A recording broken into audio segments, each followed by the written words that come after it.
Halo guys, gimana kabarnya kalian? Baik-baik saja kan? Alhamdulillah baik-baik saja. Pada episode kali ini, gue akan menceritakan sebuah kisah tragis tentang seorang wanita muda bernama Lauren McCloskey. Kisah ini mengangkat isu serius tentang kelalaian, kekerasan dalam berpacaran. Nah, lo yang lagi pacaran, hati-hati ya. Dan di cerita ini dikisahkan bagaimana nyawa seorang anak muda yang berbakat direnggut secara tragis. Sebelum masuk ke ceritanya nih, kami mengucapkan banyak terima kasih bagi yang sudah rutin mendengarkan WSS Masa Bercerita dari awal sampai akhir.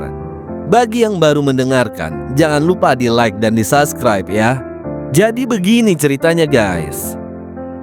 Lauren McCloskey adalah seorang wanita muda yang cerdas dan atletis. Dia lahir dalam keluarga yang penuh cinta di Pullman, Washington. Lauren tuh tumbuh bersama orang tuanya, yaitu Jill dan Matt McCloskey, serta adik laki-lakinya yang bernama Ryan.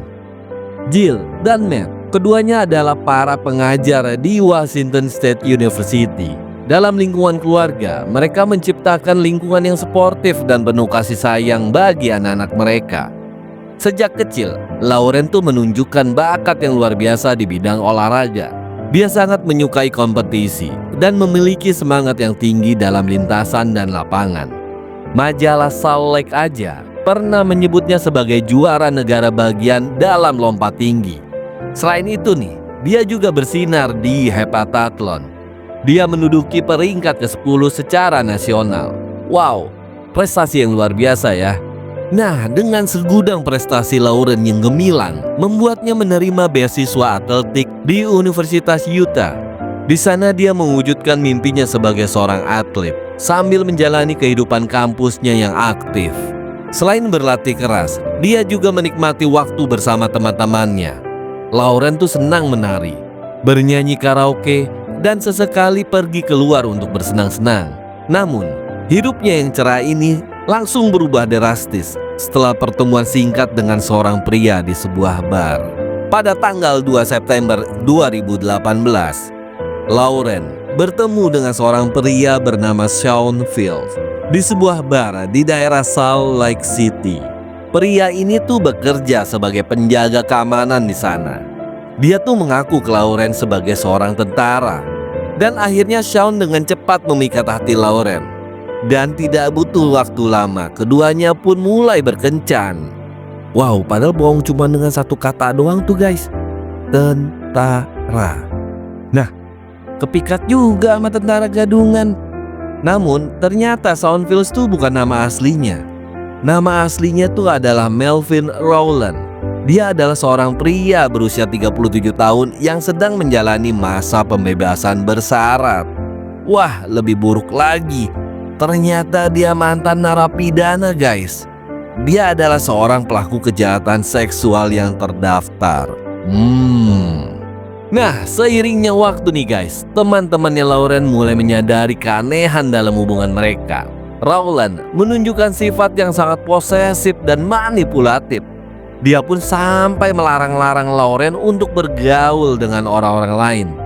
Bahkan sampai mengontrol aktivitas sehari-harinya. Lauren yang sebelumnya tuh ceria banget dan percaya diri mulai menunjukkan tanda-tanda stres. Rowland juga selama ini memiliki obsesi terhadap senjata api. Nah, ada kejadian nih pada salah satu kencannya mereka. Dia tuh mengajak Lauren ke tempat latihan menembak. Teman-teman Lauren pun semakin khawatir dan akhirnya melaporkan perilaku Rowland ke staf asrama universitas pada akhir September 2018. Nah, sayangnya nih, laporan tersebut tidak ditanggapi serius.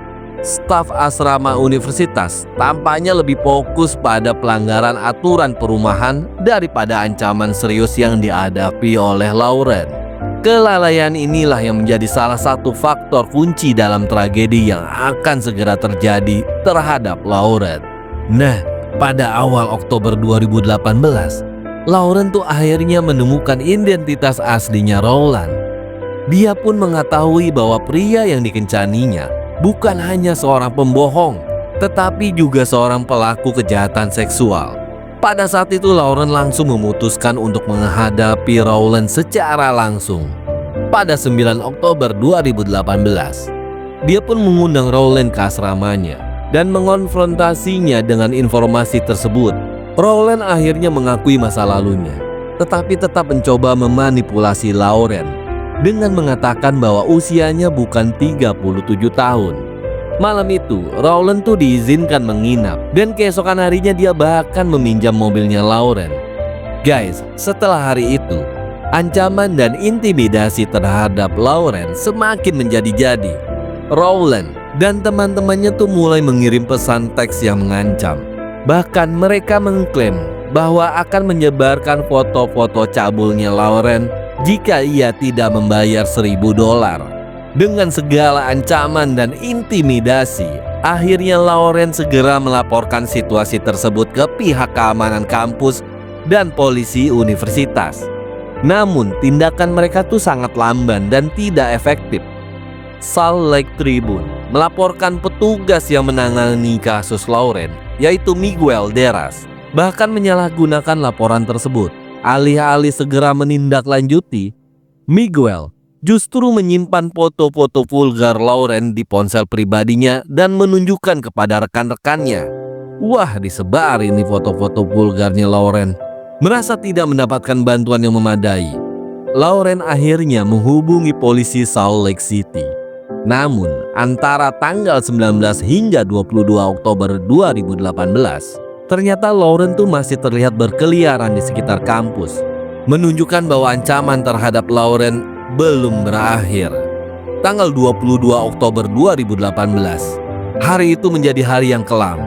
Pada malam hari itu, Rowland menunggu Lauren di luar asramanya. Lauren sedang berbicara dengan ibunya melalui telepon saat dia berjalan menuju tempat parkir. Tapi tiba-tiba Rowland menyerangnya. Pada saat itu, orang tuanya Lauren tuh mendengar jeritan putri mereka lewat telepon dan ayahnya segera menghubungi polisi kampus. Namun, semuanya sudah terlambat. Rowland akhirnya menembak Lauren 7 kali sebelum akhirnya mengakhiri hidupnya sendiri. Jadi guys, setelah Rowland menembak pacarnya yaitu Lauren, dia diri dengan menembak diri sendiri.